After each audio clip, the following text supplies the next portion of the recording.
Hello everyone. देखिएगा अपन ने chemical equilibrium के 3 लेक्चर कर लिए थे। लास्ट लेक्चर में जो है वो अपन ने बात की थी किसके बारे में? अपन ने बात की थी कि केमिकल इक्विलिब्रियम कांस्टेंट जो होता है वो कौन कौन से फैक्टर से अफेक्टेड होता है। आज अपन बेसिकली उससे रिलेटेड क्वेश्चंस करने हैं। अपन ने नॉर्मल पढ़ा कि हाँ ये होता है। आज उससे रिलेटेड अपन कुछ क्वेश्चंस करके और फिर उसके बाद में आगे चलेंगे कि इक्विलिब्रियम कांस्टेंट है उसकी क्या एप्लीकेशन होनी चाहिए और केपी और केसी की कैलकुलेशन कैसे की जाएगी। आज उन सब की बात अपन करने वाले हैं। चलो मैं पहला सिंपल सा क्वेश्चन लिख रहा हूं, आराम से समझना, आराम से समझे कि मैं सबसे पहले सिंपल सा क्वेश्चन एक लिख रहा हूं कि आपको एक ग्राफ दे रखा है ln k वर्सेस 1/t का। बोला ग्राफ जो है वो इस टाइप का है, ln k वर्सेस 1/t का ग्राफ इस टाइप का है ना। अपन से ये पूछा है कि नेचर ऑफ द रिएक्शन बताओ, अभिक्रिया की प्रकृति क्या होगी। नेचर ऑफ द रिएक्शन, अभिक्रिया की प्रकृति क्या होगी, ये अपन से पूछा है। मींस एक्सोथर्मिक है एंडोथर्मिक है, उष्माक्षेपी है या उष्माशोषी है, एक्सो या एंडो, आपको ये बताना है। मैं कह रहा हूं आराम से देखो। एक बात बताओ, जब अपन इधर जा रहे हैं तो 1/t की वैल्यू इंक्रीज हो रही है, तो 1/t इंक्रीज हुआ, ये लो 1/t इंक्रीज हुआ, इसका मतलब रियलिटी में t तो डिक्रीज हुआ, तभी तो 1/t इंक्रीज हो रहा है, इसका मतलब t डिक्रीज होना चाहिए। अगर t डिक्रीज होने पर k भी डिक्रीज हो रहा है, देखो ये k डिक्रीज ही तो हो रहा है, तो t डिक्रीज होने पे k डिक्रीज हो रहा है। एरो बताओ सेम डायरेक्शन में या अपोजिट डायरेक्शन में? एरो सेम डायरेक्शन में। क्या बोला था, अगर एरो सेम डायरेक्शन में हो तो कौन सी रिएक्शन होती है, एंडो या exo? Endothermic. Nature of the reaction कैसा होगा, एंडोथर्मिक होगा, एंडोथर्मिक होगा, उष्माशोषी होगा। आ रही बात समझ में? ये इस टाइप का क्वेश्चन है। चलो इसी से रिलेटेड एक क्वेश्चन और देखते हैं। अगर आपको ऐसा दे दिया जाए, ये ऐसा दे दिया जाए, ये हर साल का फिक्स क्वेश्चन है और जेई के अंदर 2018 के अंदर जेई के अंदर पूछ लिया था कंबाइन करके, अभी वो भी बताऊंगा। ये क्वेश्चन दिया और बोला नेचर ऑफ द रिएक्शन बताओ, नेचर ऑफ रिएक्शन बताओ, ठीक है। तो वही तरीका, आप ऐसे गए तो 1/t की वैल्यू इंक्रीज हुई, ये लो 1/t इंक्रीज हुआ मींस t डिक्रीज हुआ, ठीक है। k इंक्रीजिंग मोड में चल रहा है, k इंक्रीजिंग मोड में चल रहा है, तो एरो बताओ सेम डायरेक्शन या opposite direction? Opposite direction. Opposite direction में होता है तो कौन सी रिएक्शन होती है, एक्सोथर्मिक मींस उष्माक्षेपी, ठीक है। चलो आगे, चलो नेक्स्ट बात करते हैं, नेक्स्ट बात करते हैं और इससे रिलेटेड क्वेश्चन कैसे पूछे जा सकते हैं। एक ऐसा रिएक्शन दे दी जाए आपको, A टू B, इसका इक्विलिब्रियम कांस्टेंट दे रखा है 2000 केल्विन पर और इसी रिएक्शन का इक्विलिब्रियम कांस्टेंट दे रखा है 1000 केल्विन पे। ये दो रिएक्शन है, इनके इक्विलिब्रियम कांस्टेंट गिवन है, एक 2000 केल्विन पे गिवन है और एक 1000 केल्विन पे गिवन है। 2000 केल्विन पे गिवन है 4.6 × 10⁻³ और 1000 केल्विन पे दे रखा है 2.4 × 10⁻²। ऐसा बोला। अब बोला आपको नेचर ऑफ द रिएक्शन बताओ, नेचर ऑफ द रिएक्शन बताओ, ये पूछा है, ठीक है। बता देंगे नेचर ऑफ द रिएक्शन, कोई डिफिकल्ट टास्क नहीं है। एक बात बताओ, आपने टेम्परेचर यहां से यहां आए 2000 से केल्विन से 1000 केल्विन आए, मींस टेम्परेचर आपने क्या किया, डिक्रीज, यही किया। तो उस कंडीशन में वैल्यू जो है वो देखो कितनी हो गई, 2.4 × 10⁻² से, इसका मतलब k की value increase, temperature decrease, K increase. बताओ एरो सेम डायरेक्शन में या अपोजिट डायरेक्शन में? अपोजिट डायरेक्शन में। अपोजिट डायरेक्शन में इसका मतलब नेचर कैसा होगा, बोलो nature of the reaction exothermic उष्माक्षेपी। सही बात भैया, ये सिंपल सिंपल से क्वेश्चन, ये तो हो गए टेम्परेचर से रिलेटेड, ठीक है। चलो आगे चलूं, बोलो बोलो, सुनना बात को। एक नीट के अंदर क्वेश्चन आ रखा है, नीट के अंदर क्वेश्चन क्या आया था जो अपन ने अभी तक पढ़े हैं ना उससे related. N2 plus 3H2 gives 2 times NH3, इसका इक्विलिब्रियम कांस्टेंट केवन। ये नीट 2018 या 17 का क्वेश्चन है। N2 plus O2 convert 2 times NO K2, H2 plus half O2 convert H2O, इसका इक्विलिब्रियम कांस्टेंट K3। ये दे रखा है, ठीक है। आपसे पूछा है 2 times NH3 plus 5/2 O2 gives 2 times NO plus 3 times H2O। ये इसका इक्विलिब्रियम कांस्टेंट Kc कितना होगा। ऑप्शन देखना, 4 ऑप्शन भी दे रखे, फिर मैं आपको बताता हूं कि हाँ ऑप्शन से कैसे डील करनी चाहिए थी। जो एग्जाम में है, नीट में आए हुए ऑप्शन ही दे रहे अपन। पहला option K2 K3 by K1, दूसरा ऑप्शन दे रखा है K1 K3 by K2, third option जो दे रखा है वो दे रखा है K2 K3 cube upon K1, अगला ऑप्शन दे रखा है K2 K1 अपॉन K3 का क्यूब। आराम से समझना बात को। देखो पहले समझो, इस रिएक्शन, 3 रिएक्शन से ये रिएक्शन आना, तो अब अपन को ये नहीं लिखना है कि इस रिएक्शन का K1 लिखा जाए ना, आप तो इस रिएक्शन का ऑब्जर्वेशन ढंग से देख लो। यहां पे क्या हुआ, 3H2O हुआ सबसे पहले, ये 3H2O हुआ, H2O ये था। इसका मतलब इस इक्वेशन को आप 3 से मल्टीप्लाई करोगे। अगर आपको लिखवाया हुआ इक्वेशन को अगर जितने से मल्टीप्लाई करोगे इक्विलिब्रियम कांस्टेंट पावर में चला जाएगा तो K3 का क्यूब हो जाएगा। तो इस वाले में K3 का क्यूब आना चाहिए, ये आंसर नहीं होगा, ये आंसर नहीं होगा, first of thing. Second number, ammonia कौन सी डायरेक्शन में, इस साइड में आया, अभी कहां पे, यहां पे। इसका मतलब रिएक्शन को रिवर्ट करके देखना पड़ेगा।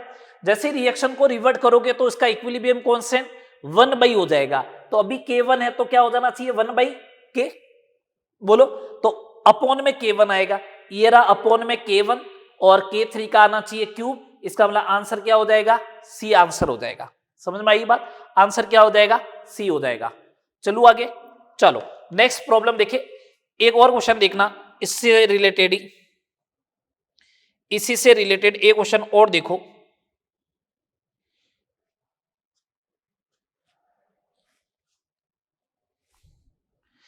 ये दे रखा आपको SO3 गैस कन्वर्टेड है SO2 gas plus half O2 gas, इसका Kc जो है वो है 4.9 इंटू 10⁻²। ठीक है, ये दे रखा है, बिल्कुल सही है। और अपन से पूछा है, अपन से क्या पूछा जा रहा है, 2SO2 gas plus O2 gas convert हो रहा है 2 टाइम्स SO3 गैस, इसका Kc कैलकुलेट करके बताओ। इसका Kc कैलकुलेट करके बताओ। 4 ऑप्शन बता रहा हूं जो दे रखे, क्योंकि कैलकुलेशन करना आसान काम रहेगा आपके लिए। ठीक है, पहला ऑप्शन दे रखा 9.8 into 10⁻², 9.8 into 10⁻²। Second option 4.9 into 10⁻²। Third option देखे, थर्ड ऑप्शन देखना 416 दे रखा है। फोर्थ ऑप्शन 4.9 इंटू 10⁻² की पावर 2, ऐसा करके लिखा हुआ है। आराम से समझना बात को। एक बात बताओ, जब आपने रिएक्शन को पहले रिवर्ट कर दिया, रिएक्शन को रिवर्ट करते ही जो होगा वो 1/Kc हो जाएगा, फिर आपने 2 से मल्टीप्लाई किया तो ये हो जाना चाहिए 1/Kc का स्क्वायर, ये हो जाना चाहिए। सही बात बोल रहा हूं, बोलो भाई। ये फोर्थ ऑप्शन और थर्ड ऑप्शन सेम ही है ना, इसको नन ऑफ दिस कर दो, या इसकी कुछ वैल्यू होगी। 1/Kc का स्क्वायर होना चाहिए, इसका मतलब ये ऐसा होना चाहिए था।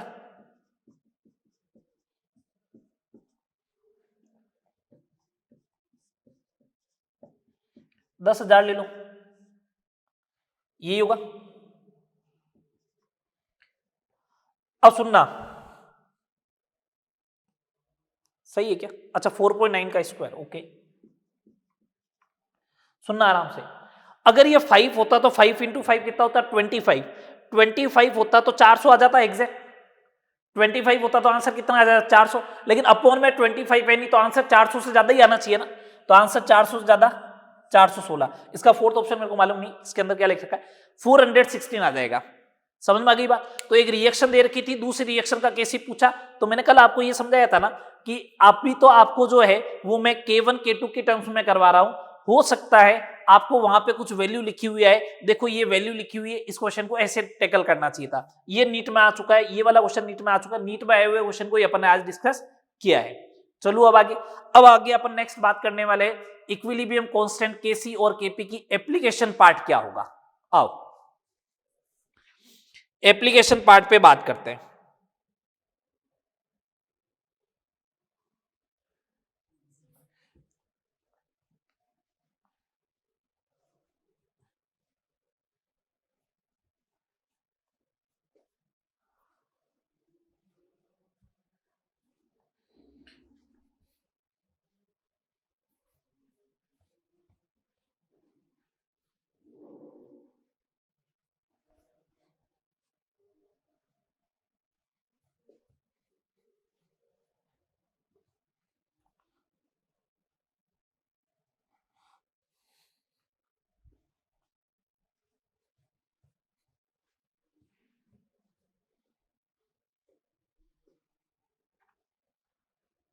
एप्लीकेशन पार्ट की बात करते हैं। चलो आओ, एप्लीकेशन ऑफ इक्विलिब्रियम कांस्टेंट, अनुप्रयोग क्या होंगे इसके, एप्लीकेशन पार्ट क्या होगा।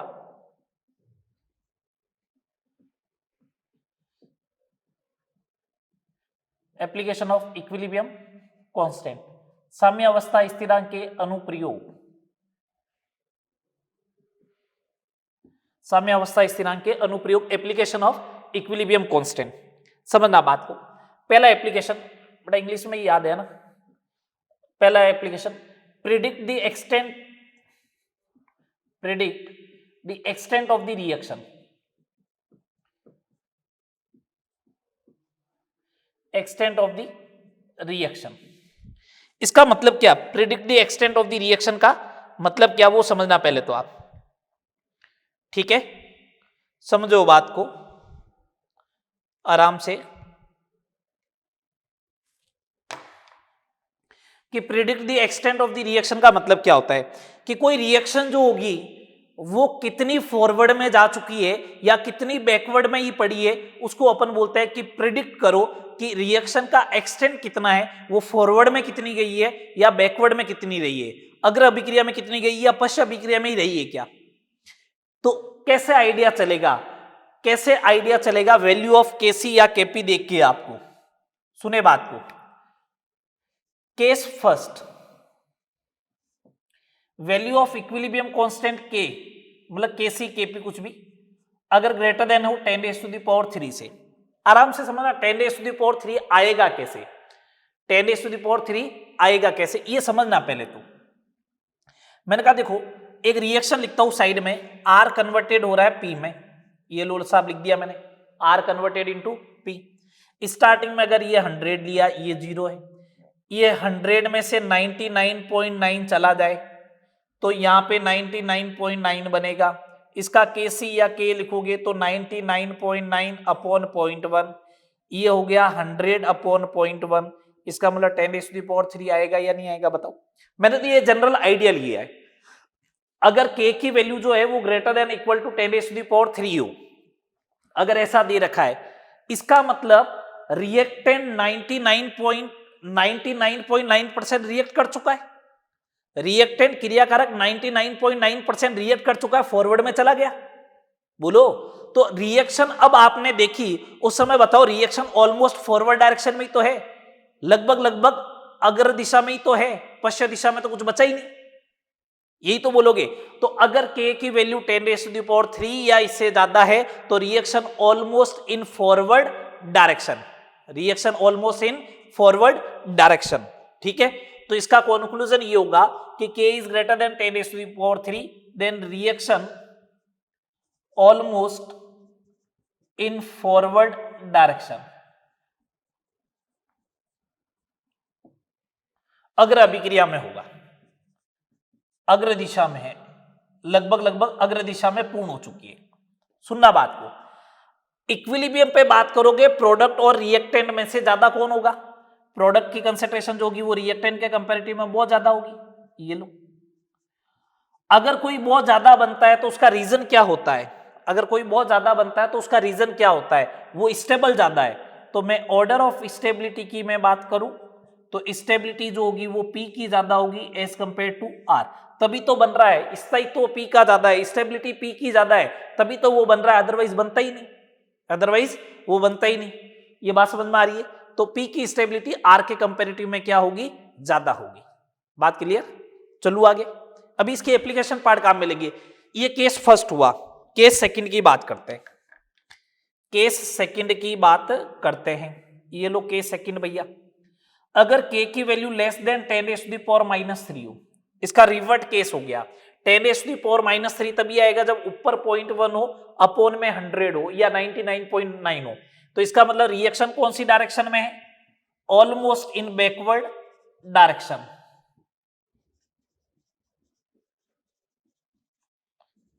पश्चिम दिशा में है लगभग। तो आपने देखा कि ये 99.9 बच गया, ये 0.1 है, इसका मतलब बन ही नहीं रहा P। तो आपने इक्विलिब्रियम पे देखा तो R की मात्रा बहुत ज्यादा है, amount of R is very very greater than amount of P। Stability की बात करूं, स्टेबिलिटी की बात करूंगा, इसका मतलब R की स्टेबिलिटी रिएक्टेंट की स्टेबिलिटी बहुत ज्यादा होगी। यही बात है, बोलो। अब इससे रिलेटेड अपन एक दो प्रॉब्लम देखते हैं पहले कि इससे रिलेटेड क्वेश्चन बनेगा कैसे, कि predict the extent of the reaction, अभिक्रिया पता लगाओ कितनी दिशा में गई है, तो कैसे मालूम चलेगा? चलो पता करवाते हैं। देखना सिंपल सा क्वेश्चन, क्वेश्चन नंबर फर्स्ट आपसे ये बोला है कि 4 ये दे रखा है, A plus half O2 convert हो रहा है AO में, B plus half O2 convert हो रहा है BO में, C plus half O2 convert हो रहा है CO में। ये लो, इनके इक्विलिब्रियम कांस्टेंट दे रखे K1, K2 एंड K3, ये ऐसे दे रखे 46 2 × 10⁻², और इसका दे रखा है 1.5 × 10⁴, ऐसे दे रखे। आपसे पूछा है stability order of oxide, oxide की स्टेबिलिटी का ऑर्डर लिखो आप। तो stability order of oxide, oxide की स्टेबिलिटी का आपको क्या लिखना है? ऑर्डर लिखना है, ठीक है। अब समझना बात को अच्छे से। एक बात बताओ कि ये रिएक्शन ऑक्साइड के फॉर्मेशन की है, किसकी है? ऑक्साइड के फॉर्मेशन। इनके अगर इक्विलिब्रियम कांस्टेंट देखता हूं, साम्य अवस्था स्थिरांक देखता हूं, तो मेरे को तो एक बात समझ में आ रही है, क्या? जिसका Kc ज्यादा होगा, जिसका इक्विलिब्रियम कांस्टेंट ज्यादा होगा, वो रिएक्शन फॉरवर्ड में जाएगी। जिसका इक्विलिब्रियम कांस्टेंट ज्यादा होगा वो रिएक्शन फॉरवर्ड में जाएगी, ज्यादा फॉरवर्ड में जाएगी, ज्यादा फॉरवर्ड में जाएगी, इसका मतलब उसका प्रोडक्ट ज्यादा स्टेबल है। बोलो, तो जिसका K ज्यादा होगा उसका प्रोडक्ट ज्यादा स्टेबल होना चाहिए, ऐसा बोलो। जिसका इक्विलिब्रियम कांस्टेंट ज्यादा होता है इसका मतलब उसका प्रोडक्ट P ज्यादा होता है, P ज्यादा है इसका मतलब stability of P, stability of product, P का मतलब प्रोडक्ट, वो मैक्सिमम है। बोलो, किस रिएक्शन का इक्विलिब्रियम कांस्टेंट मैक्सिमम है? थर्ड का अगर मैक्सिमम है स्टेबिलिटी कांस्टेंट मतलब इक्विलिब्रियम कांस्टेंट, तो थर्ड का प्रोडक्ट सबसे ज्यादा स्टेबल होगा। थर्ड का प्रोडक्ट सबसे ज्यादा स्टेबल होगा तो इसका मतलब CO की स्टेबिलिटी सबसे ज्यादा, फिर AO की, और फिर BO की। सही बात। मेरे को तो स्टेबिलिटी ऑफ ऑक्साइड ही तो चेक करनी थी, मतलब प्रोडक्ट को ही तो ध्यान में रखना था। जिधर ऑक्साइड है उधर चेक कर लो वो प्रोडक्ट है या रिएक्टेंट है, बस ये चेक करना। एक क्वेश्चन और देखो जिससे आपको और अच्छे से मालूम चले। अगर मैं क्वेश्चन ऐसे लिखता हूं कि AO2, BO2 और CO2 तीन ऑक्साइड है और ये हो रहे हैं डिकम्पोज, A प्लस O2 में, B प्लस O2 में एंड C प्लस O2 में। इसका दे रखा है 2 × 10⁻², इसका 1.5 × 10⁴ और इसका 46, ये दे रखा है। Right the stability order of oxide. आपको स्टेबिलिटी ऑर्डर बताना है किसका, ऑक्साइड का, स्टेबिलिटी ऑर्डर ऑफ ऑक्साइड बताना है। चलो आराम से बता देंगे कैसे। आप ये चेक करो ऑक्साइड किधर है, रिएक्टेंट की साइड में या प्रोडक्ट की साइड में, रिएक्टेंट की साइड में, ठीक है। मैं अब ऐसा बोल रहा हूं कि अगर के की वैल्यू या केसी की वैल्यू ज्यादा होगी, के की वैल्यू ज्यादा होगी, इसका मतलब या तो प्रोडक्ट ज्यादा बनेगा या फिर रिएक्टेंट कम। प्रोडक्ट ज्यादा बनेगा तो इसका मतलब रिएक्टेंट कम ही तो बचा, प्रोडक्ट ज्यादा होगा या रिएक्टेंट कम होगा, उत्पाद ज्यादा बनेगा या क्रियाकारक कम होगा। अगर रिएक्टेंट कम है, मैं इसलिए रिएक्टेंट के ऊपर फोकस कर रहा हूं, ऑक्साइड रिएक्टेंट की साइड में, पहले ये देख लो, इधर ऑक्साइड प्रोडक्ट की साइड में था इसलिए प्रोडक्ट के ऊपर फोकस था, इधर ऑक्साइड रिएक्टेंट की साइड में तो रिएक्टेंट की साइड फोकस रहेगा। रिएक्टेंट में रिएक्टेंट कम है, इसका मतलब इसकी स्टेबिलिटी, स्थायित्व कम है, बोलो। तो जिसका के ज्यादा होगा उस रिएक्टेंट का स्टेबिलिटी कम होगी, और रिएक्टेंट कौन, ऑक्साइड, के सबसे ज्यादा किसका, इस वाले का, तो इसका मतलब इसकी स्टेबिलिटी सबसे कम, फिर इस वाले का तो CO2, और सबसे कम किसका, AO2 का। के कम होगा तो आर ज्यादा तो उसकी स्टेबिलिटी भी ज्यादा, तो इसका मतलब AO2 की स्टेबिलिटी ज्यादा। अब अगर आपको रट्टा ही मारना है, मैंने तो आपको पूरा समझा दिया, अगर आपको रट्टा ही मारना है तो फिर देखो कैसे करना है। अगर उसका फॉर्मेशन दे रखा हो, देखो फॉर्मेशन हो रहा है तो केसी ज्यादा होगा तो ऑक्साइड की स्टेबिलिटी ज्यादा होगी, फॉर्मेशन का दे रखा हो। डिसोसिएशन का दे रखा हो, उस समय केसी की वैल्यू कम होगी तो ऑक्साइड की स्टेबिलिटी ज्यादा होगी, ऐसे याद रख लो, ठीक है। लेकिन मैंने तो आपको एज ए कि इसके अलावा कोई जरूरी थोड़ी ना ऑक्साइड ही दे रखा हो, कोई रिएक्शन दूसरी दे दे, इस टाइप की दे दे, तो भी आपको आइडिया तो रहे ना, हाँ कैसे टैकल करना है, ठीक है। चलो नेक्स्ट प्रॉब्लम देखो, एक छोटी सी प्रॉब्लम और देखो। अगर मेरे को ऐसा लिख दे, ए कन्वर्ट है बी, इसका केसी दे रखा है 10⁻⁻⁴, ठीक है। इसका कंक्लूजन क्या होगा, इससे निष्कर्ष क्या निकाल सकते हो तुम लोग। मैं कुछ लिखने वाला हूं स्टेटमेंट, अगर मेरे को ऐसा बोले इससे क्या निष्कर्ष निकाल सकते हो आप, और अपन से निष्कर्ष ऐसे पूछ ले कि साम्य पर ए एवं बी दोनों बराबर मात्रा में होंगे, at equilibrium A and B both present in equal amount, समान मात्रा में उपस्थित होंगे, ए और बी, ये दे दिया, ठीक है। सेकंड ये दे दिया, ओनली बी इज प्रेजेंट, केवल बी उपस्थित होगा, ऐसा दे दे, ओनली ए इज प्रेजेंट, केवल ए उपस्थित होगा, केवल ए उपस्थित होगा, ठीक है। अब इससे कंक्लूजन क्या निकलेगा, ठीक है, या ऐसे बोले A B both are present but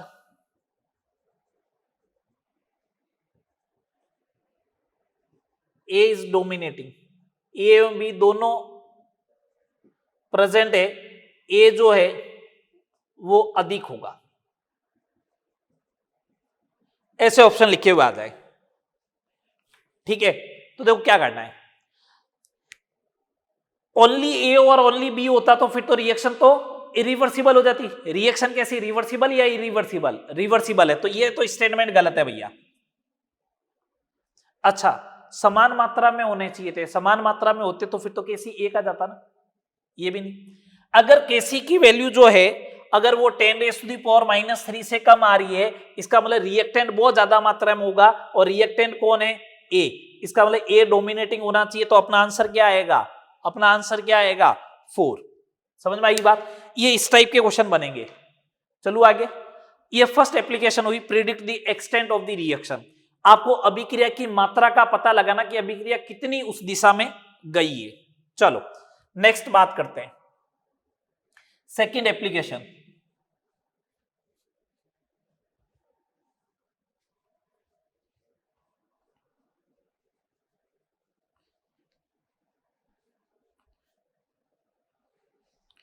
second application की बात करेंगे। मैं केपी केसी कैलकुलेट करवाने के लगभग आप ये मान के चलो 20 क्वेश्चन करवाऊंगा आज और कल वाले लेक्चर में, जिससे आपके सारे कंसेप्ट क्लियर हो जाएंगे और बहुत सिंपल से तरीके से बताऊंगा।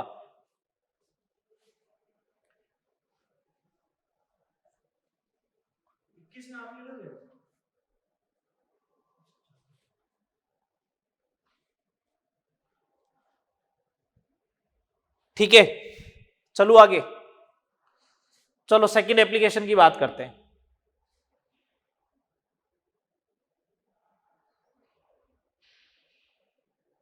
सेकंड एप्लीकेशन की बात करते हैं। सेकंड एप्लीकेशन क्या? Predict the direction of the reaction, अभिक्रिया की दिशा का पता लगाना। Predict the direction of reaction, अभिक्रिया की दिशा का पता लगाना।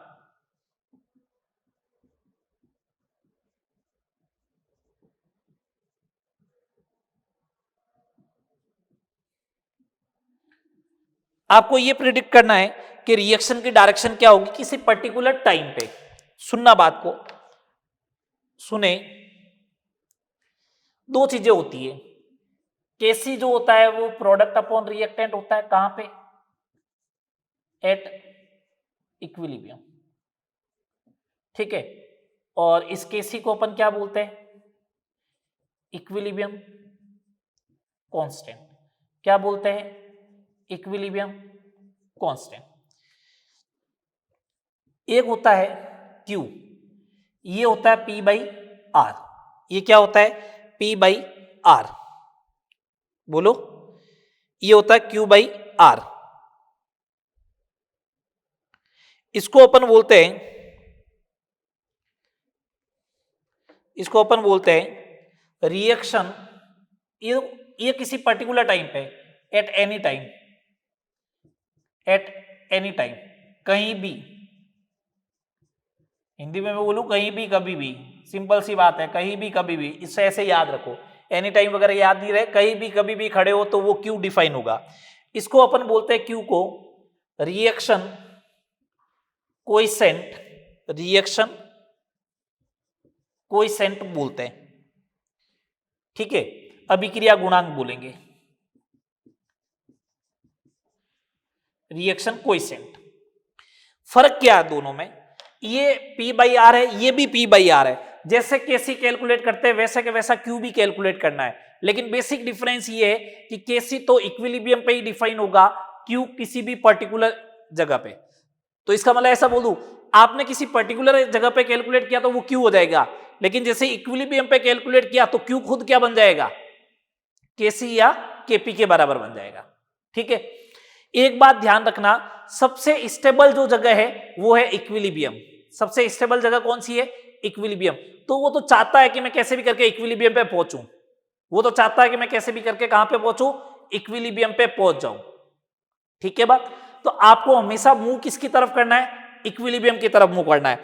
अच्छा, एक बात सुनो, अगर मैं एक ग्राफ बनाता हूं, एक ग्राफ बनाता हूं तो एक्स एक्सिस पे अगर ऐसे जाता हूं, एक्स एक्सिस पे अगर ऐसे जाऊंगा तो वैल्यू इंक्रीज होगी या डिक्रीज होगी? सिंपल सी बात बोलो, सोचो अपने दिमाग में कि ऐसे जाऊंगा तो वैल्यू इंक्रीज होगी या डिक्रीज होगी? आप बोलोगे इंक्रीज होगी, बिल्कुल सही बात है। तो इंक्रीजिंग ऑर्डर रहेगा। तो अगर मैं ऐसा बनाऊं, सुने, ऐसा बनाऊं, ये इंक्रीजिंग है, इसका मतलब इसकी वैल्यू ज्यादा है, ये केसी है और ये क्यू है। क्यू का मतलब किसी पर्टिकुलर टाइम पे, इसका मतलब आप यहां पे खड़े हो, आपको जाना किधर है? इक्विलिब्रियम। इक्विलिब्रियम कहां पे आता है? जहां पे केसी होता है। इसका मतलब आप यहां पे खड़े हो, यहां पे आपको जाना है, तो आप ऐसे गए, ऐसे गए तो डायरेक्शन बताओ, डायरेक्शन बताओ। फॉरवर्ड, अग्र दिशा में जाएगी। इसका मतलब केसी अगर ज्यादा होगा क्यू से तो रिएक्शन फॉरवर्ड में अग्र दिशा में जाएगी, ठीक है। अब सुनना बात को, ऐसा हुआ, केसी इधर है, क्यू इधर है। इसका मतलब अब आप कहां पे खड़े हो? यहां पे खड़े हो। अब अगर आप यहां पे खड़े हो, आपको जाना इक्विलिब्रियम की तरफ है, तो आप ऐसे जाओगे, आप ऐसे जाओगे तो इसका मतलब रिएक्शन कौन सी डायरेक्शन में गई? बैकवर्ड में गई। तो बैकवर्ड में कब जाएगी? जब Q is greater then KC होगा। बोलिए, थर्ड केस में अगर ये दोनों बराबर हो जाए, बराबर होगा तो लेवल बराबर होगा, ये क्यू ये केसी, तो क्या आपको कभी मूवमेंट करना पड़ेगा क्या? नहीं। अगर क्यू बराबर केसी होगा इसका मतलब आप कहां पे खड़े हो? साम्य पे ही खड़े हो, आप इक्विलिब्रियम पे ही खड़े हो। बस ये इसकी एप्लीकेशन है। अच्छा, तो सर डायरेक्शन से रिलेटेड क्वेश्चन पूछेगा बस आपसे। आपसे क्या पूछेगा? एक आपको कोई डेटा दे रखा होगा और पूछेगा बताओ डायरेक्शन क्या है। जैसे मैं एक सिंपल सा क्वेश्चन लेता हूं, एक सिंपल सा क्वेश्चन लेता हूं, N2 plus 3H2 convert to NH3, इसका केसी जो है वो है 4, केसी कितना है? 4।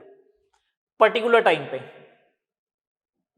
किसी समय पर, इक्विलिब्रियम नहीं है, पर्टिकुलर टाइम पे इसका 1 मोल है, इसका 4 मोल है और इसका 2 मोल है।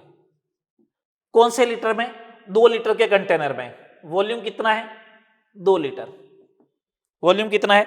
2 लीटर, है ना, 2 लीटर।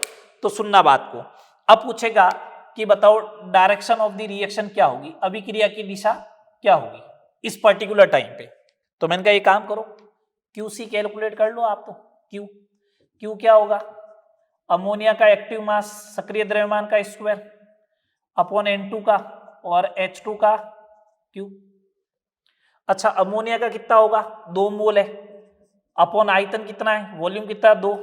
ये लो, N2 का 1 डिवाइड बाई 2, H2 का 4 डिवाइड बाई 2 का क्यूब, ये हो गया 1 अपॉन 1/2 इंटू 2 का क्यूब 8, ये हो जाएगा 4, 1/4 आ गया, 1/4 क्यूब। अब बताओ क्यू जो है वो लेस देन है केसी से। अगर क्यू लेस देन होगा केसी से तो ये रहा केस, ये रहा केस, इसका मतलब रिएक्शन की डायरेक्शन क्या होगी? फॉरवर्ड। रिएक्शन की डायरेक्शन कौन सी हो जाएगी? फॉरवर्ड डायरेक्शन की हो जाएगी। आ रही बात समझ में? ये सिंपल सा तरीका हो जाएगा। ये एप्लीकेशन अपन बात होगी किसकी? केपी और केसी की एप्लीकेशन क्या होती है उससे रिलेटेड बात हो गई।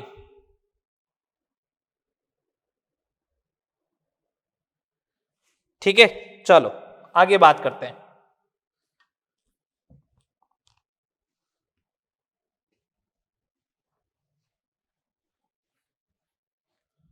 आगे बात करें।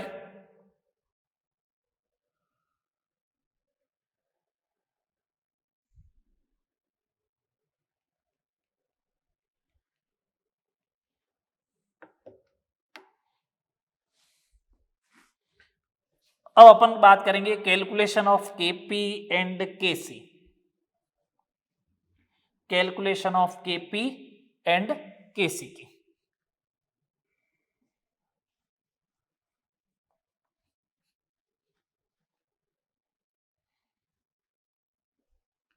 दो लेक्चर में यही बात करेंगे, calculation of KP and KC तक की।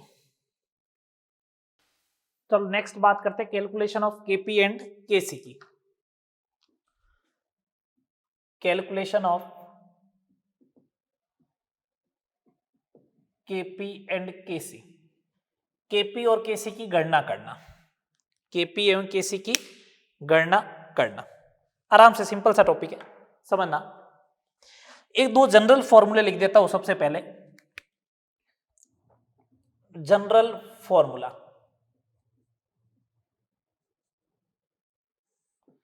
केसी का जनरल फॉर्मूला क्या होगा? किसके मोल? नंबर ऑफ मोल्स किसके? प्रोडक्ट के, upon number of moles reactant के। एन का मतलब नंबर ऑफ मोल्स, प्रोडक्ट के मोल अपॉन रिएक्टेंट के मोल। अगर स्टोइकियोमेट्रिक कोफिशिएंट है तो वो भी लगा देना, है ना, पावर में, इंटू 1/v की power delta n. Delta n का मतलब तुम लोग समझते ही हो, डेल्टा एन का मतलब तुम लोग समझते ही हो। सिमिलर वे में KP is equal to number of moles of product upon number of moles of reactant into pressure की power delta N upon total moles की पावर डेल्टा एन। ये टोटल प्रेशर है, इस बात का भी ध्यान रहे। ये जनरल फॉर्मूले हो गए। मैं इनमें टर्मिनोलॉजी में पी टोटल का मतलब टोटल प्रेशर एट इक्विलिब्रियम, साम्य पर कुल दाब, है ना। एन टी का मतलब टोटल मोल्स एट इक्विलिब्रियम, साम्य पर कुल मोल। ठीक है, बात समझना अब आराम से इस बात को, अपन इसको समझते हैं, इस टॉपिक को आराम से समझो। ये दे रखा केसी केपी। अब अपन जनरलाइज क्वेश्चन स्टार्ट करते हैं। मैं क्वेश्चन के थ्रू ही बात करूंगा। मैंने कहा ना पहला क्वेश्चन, अगर आपको बोला H2 के A मोल है, I2 के A मोल है, V लीटर का कंटेनर है, पात्र का आयतन कितना है, V लीटर है। आपको बोला कि X मोल H2 डिसोसिएट हो जाता है, वियोजित होता है, कहां पे, इक्विलिब्रियम पे, एट इक्विलिब्रियम। साम्य पर X मोल H2 वियोजित हो जाता है, तो अपन को बोला H2 plus I2 convert to HI का KC एंड KP ज्ञात करो। मैं शॉर्ट में क्वेश्चन लिख रहा हूं, लैंग्वेज में नहीं लिख रहा हूं, है ना, समझना बात को आराम से।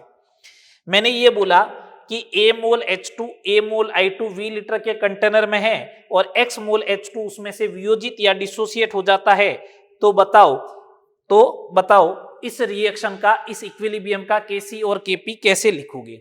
मैं आपको फर्स्ट ऑफ थिंग ये कह देता हूं, KC और KP विदाउट इक्वेशन मत लिखना कभी भी। KC और KP विदाउट इक्वेशन कभी भी मत लिखना, ठीक है। अब चलो, अब अपन बात करते हैं KP KC कैसे लिखोगे। मैंने एक इक्वेशन लिखी, ये जो दे रखी है H2 plus I2 convert to HI। लो, स्टार्टिंग में T बराबर 0 पे ये 0, कुछ नहीं दे रखा है, इसका मतलब 0।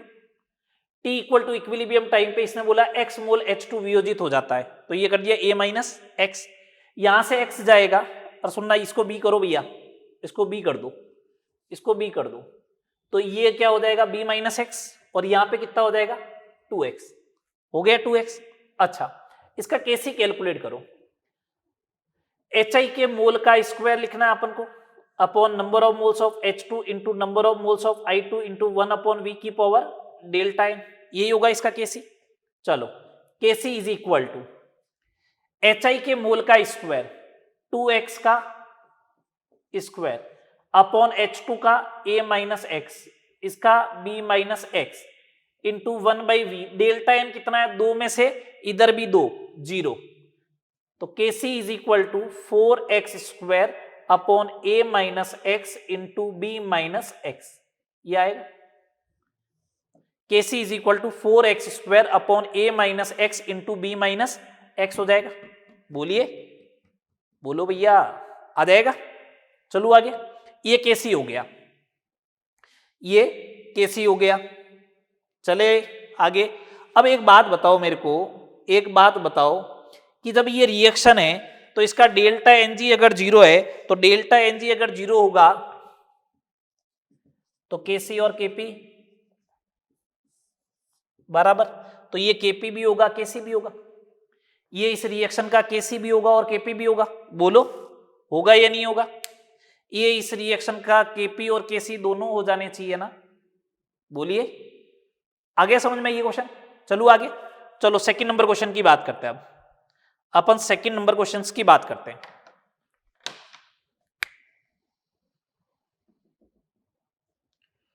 अगर एक इक्वेशन दे रखी है A gas plus 2B gas, मैं शॉर्ट में लिखूंगा बिल्कुल 3C गैस, T बराबर 0 टाइम पे इसका A मोल है, इसका B मोल है। T इक्वल टू 0 टाइम पे इसका A मोल है, इसका B है, इसका 0 है। किस में प्रेजेंट है, V लीटर के कंटेनर में, V लीटर कंटेनर, ये साइड में लिख रहा हूं।